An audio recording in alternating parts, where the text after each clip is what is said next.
Turkey నుంచి పాకిస్తాన్కు వరుస సైనిక విమానాలు. అసలు మిషన్ ఏంటి? కేవలం సాధారణ రవాణా అంటున్నారా? అయితే 3 రోజుల్లోనే ఇన్ని రాకపోకలెందుకు? పాకిస్తాన్ 2025 భారత్ ఘర్షణ పాఠాలతో తన సైనిక వ్యవస్థను మళ్లీ నిర్మించుకుంటోంది. గగనతల రక్షణ, డ్రోన్లు, ఎలక్ట్రానిక్ యుద్ధం, ఖచ్చితమైన దాడి సామర్థ్యాలపై దృష్టి పెడుతోంది.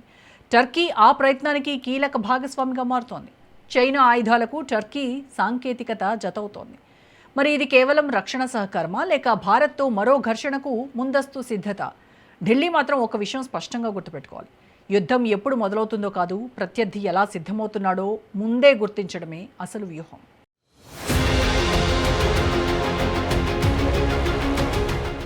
టర్కీ నుంచి పాకిస్తాన్కు వరుస సైనిక విమానాలు ఎందుకు? ఆగస్టు 19 నుంచి 21 వరకు టర్కీకి చెందిన C-130 హెర్క్యులస్ సైనిక రవాణా విమానాలు పాకిస్తాన్కు వరుసగా వెళ్లినట్లు సమాచారం. రావల్పిండిలోని నూర్ఖాన్ వైమానిక స్థావరం, కరాచీలోని మస్రూర్ వైమానిక స్థావరంతో ఈ కదలికలకు సంబంధం ఉన్నట్లు సమాచారం. ఒక్క సైనిక రవాణా విమానమైతే సాధారణ వ్యవహారమే కావచ్చు. కానీ దాదాపు 60 గంటల్లోనే వరుసగా సైనిక రవాణా విమానాలు రావడం మాత్రం ప్రశ్నలు లేవనెత్తుతోంది. సిబ్బంది, పరికరాల, సైనిక సామగ్రి అసలు ఏం తరలించారన్నది బహిరంగంగా నిర్ధారించలేదు. ఇదే అసలు విషయం.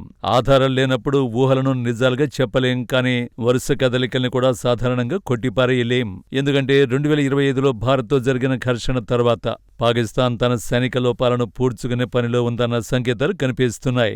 వైమానిక రక్షణ, డ్రోన్లు, ఎలక్ట్రానిక్ యుద్ధ సామర్థ్యం, ఖచ్చితమైన దాడి సామర్థ్యాలపై దృష్టి పెడుతోంది. ఇప్పుడు టర్కీ సహకారం ఆ ప్రయత్నంలో మరో కీలక భాగంగా మారుతోంది. అంటే ప్రశ్న కేవలం ఒక విమానం గురించి కాదు, ఆ విమానాల వెనుక ఉన్న సైనిక సహకారం ఎంత లోతుకు వెళ్ళింది అన్నదే అసలు ప్రశ్న.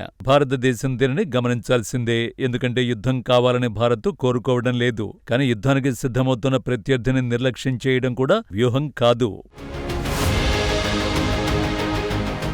ఇప్పుడు టర్కీ పాత్రను చూస్తే అసలు చిత్రం మరింత స్పష్టమవుతుంది. టర్కీ ఇప్పటికే శక్తివంతమైన సైనిక డ్రోన్ పరిశ్రమను నిర్మించుకుంది. బైరక్తార్ TB2 వంటి మానవరహిత వ్యవస్థలు ప్రపంచవ్యాప్తంగా గుర్తింపు పొందాయి. పాకిస్తాన్కు టర్కీ సహకారం అంటే కేవలం ఒక ఆయుధం కొనుగోలు చేయడం కాదు, మానవరహిత యుద్ధ సామర్థ్యానికి మరో సరఫరా మార్గం తెరవడం. ఎందుకంటే పాకిస్తాన్ ఇప్పటికే చైనాపై భారీగా ఆధారపడుతోంది. యుద్ధ విమానాలు, క్షిపణులు, రాడార్లు, వైమానిక రక్షణ వ్యవస్థలు చైనా నుంచి వస్తున్నాయి. ఇప్పుడు టర్కీతో సహకారం పెంచడం ద్వారా ఇస్లామాబాద్ తన సైనిక సరఫరా వ్యవస్థను విస్తరిస్తోంది. సాయుధ డ్రోన్లు, తిరుగుడే మందుగుండు వ్యవస్థలు, నౌకాదళ సామర్థ్యాలు, ఇతర రంగాల్లో టర్కీ సహకారం ఉపయోగపడొచ్చు.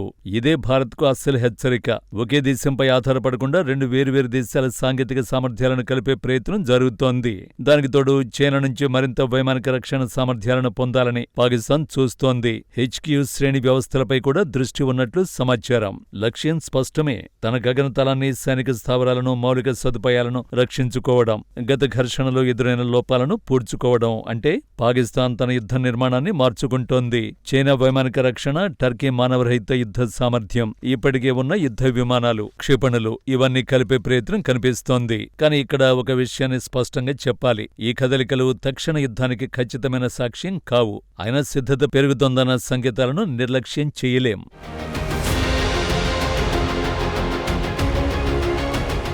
ఇప్పుడు అసలు ప్రశ్న, పాకిస్తాన్ ఎందుకింత వేగంగా తన సైనిక నిర్మాణాన్ని మార్చుకుంటోంది? కారణం ఒక్కటే, గత ఘర్షణలో బయటపడిన బలహీనతలను మూసివేయడం. వైమానిక రక్షణలో లోపాలు ఉంటే వాటిని పూడ్చాలి. డ్రోన్ దాడులను ఎదుర్కోలేకపోతే కొత్త వ్యవస్థలు కావాలి. శత్రువు దూరం నుంచి ఖచ్చితమైన దాడులు చేస్తే రక్షణ వ్యవస్థలను బలోపేతం చేయాలి.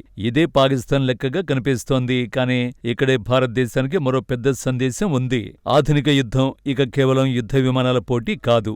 డ్రోన్లు, తిరుగాడే మందుగుండు వ్యవస్థలు, ఎలక్ట్రానిక్ యుద్ధం, సమగ్ర వైమానిక రక్షణ, నిరంతర నిఘా, దీర్ఘదూర ఖచ్చితమైన ఆయుధాలు, ఇవన్నీ కలిసి యుద్ధ ఫలితాన్ని నిర్ణయించగలవు. పాకిస్తాన్ ఈ మార్పును అర్థం చేసుకుని తన వ్యవస్థను పునర్నిర్మిస్తుంటే భారత్ కూడా అదే స్థాయిలో ముందుండాలి. కానీ దీని అర్థం భయపడ్డం కాదు, ఇంకా ముఖ్యంగా యుద్ధాన్ని కోరుకోవడం కాదు. భారతదేశానికి కావలసింది అప్రమత్తత, స్వదేశీ సాంకేతికత, నిరంతర నిఘా, బలమైన వైమానిక రక్షణ, ఖచ్చితమైన ప్రతిఘటన సామర్థ్యం. ఎందుకంటే పాకిస్తాన్ తన తన లోపాలను మూసుకోవాలని చూస్తోంది. టర్కీ ఆ లోపాలను పూడ్చే సాంకేతిక సహకారాన్ని అందిస్తోంది. చైనా ఇప్పటికే పెద్ద సైనిక మద్దతుదారుగా ఉంది. ఈ 3 అంశాలు కలిసొస్తే భారత భద్రతా లెక్కలు మరింత క్లిష్టమవుతాయి. అందుకే ఢిల్లీకి సందేశం చాలా స్పష్టం. పాకిస్తాన్ సన్నాహాలను తక్కువ అంచనా వేయకూడదు. అదే సమయంలో ప్రతి కదలికను యుద్ధ ప్రకటనగా కూడా చూడకూడదు. ఆధారాలు పరిశీలించాలి, సామర్థ్యాలను అంచనా వేయాలి, అవసరమైన చోట ముందుగానే సిద్ధం కావాలి.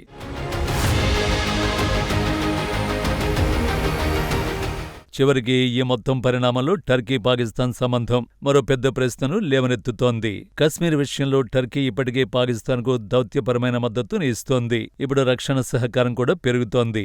అదే సమయంలో టర్కీ, పాకిస్తాన్, సౌదీ అరేబియా వ్యూహాత్మక సమీకరణం కూడా భారత భద్రతా లెక్కల్లో కొత్త అంశంగా మారుతోంది. కానీ భారత్ దీనిని భయంతో చూడాల్సిన అవసరం లేదు. ఎందుకంటే భారతదేశం ఎదుర్కొంటున్నది కేవలం ఒక దేశం కాదు, అనేక దేశాల నుంచి వస్తున్న సామర్థ్యాల సమ్మేళనం. దానికి సమాధానం కూడా అదే స్థాయిలో ఉండాలి. బలమైన సైనిక సిద్ధత, స్వదేశీ ఆయుధ ఉత్పత్తి, మెరుగైన నిఘా వ్యవస్థలు, సమగ్ర వైమానిక రక్షణ, ఎలక్ట్రానిక్ యుద్ధ సామర్థ్యం, దీర్ఘదూర ఖచ్చితమైన ఆయుధాలు ఇవన్నీ మరింత బలోపేతం కావాలి. 3 రోజుల్లో టర్కీ సైనిక రవాణా విమానాలు పాకిస్తాన్కు వెళ్లినంత మాత్రాన రేపే యుద్ధం వస్తుందని చెప్పడం బాధ్యత రాహిత్యం. కానీ ఆ కదలికల వెనుక ఉన్న విస్తృత సైనిక సహకారాన్ని పట్టించుకోకపోవడం కూడా అంతే ప్రమాదకరం. భారతదేశం శాంతిని కోరుతోంది, కానీ శాంతిని కాపాడేందుకు కావలసిన శక్తిని కూడా నిర్మిస్తుంది. పాకిస్తాన్ తన సైనిక నిర్మాణాన్ని మార్చుకుంటే భారత్ తన ప్రతిస్పందన సామర్థ్యాన్ని మరింత ముందుకు తీసుకువెళ్లాలి. టర్కీ తన సాంకేతికతను ఇస్లామాబాద్కు అందిస్తే భారత్ తన స్వదేశీ సామర్థ్యాన్ని ప్రపంచ స్థాయికి తీసుకువెళ్లాలి. అసలు సందేశం ఇదే. యుద్ధం ఎవరికీ అవసరం లేదు, కానీ యుద్ధానికి సిద్ధమవుతున్న వారికి భారత్ సిద్ధంగా లేదని మాత్రం ఎవరూ అనుకోకూడదు. టర్కీ నుంచి పాకిస్తాన్కు జరిగిన వరుస సైనిక రాకపోకలు, వాటి అసలు సరుకుపై స్పష్టత లేకపోయినా ఒక విషయం మాత్రం స్పష్టంగా కనిపిస్తోంది. అంకారా ఇస్లామాబాద్ సైనిక సహకారం మరింత లోతుగా మారుతోంది. చైనా గగనతల రక్షణ, టర్కీ మానవరహిత యుద్ధ సామర్థ్యాలు, పాకిస్తాన్ క్షిపణి యుద్ధ విమాన వ్యవస్థలు ఇవన్నీ కలిసి కొత్త సైనిక నిర్మాణం రూపుదిద్దుకుంటోంది. భారత్కి ఇది భయపడాల్సిన కారణం కాదు, కానీ నిర్లక్ష్యం చేయడానికి కూడా కారణం కాదు. ఎందుకంటే ఆధునిక యుద్ధంలో గగన ఆధిపత్యంతో పాటు నిఘా, డ్రోన్లు, ఎలక్ట్రానిక్ యుద్ధం, ఖచ్చితమైన దాడులు నిర్ణయాత్మకంగా మారుతున్నాయి. పాకిస్తాన్ గత బలహీనతల్ని మూసివేయాలని చూస్తుంటే భారత్ తన ఆధిక్యాన్ని మరింత బలోపేతం చెయ్యాలి. అదే ఢిల్లీ నుంచి అంకారా ఇస్లామాబాద్కు అసలు సందేశం.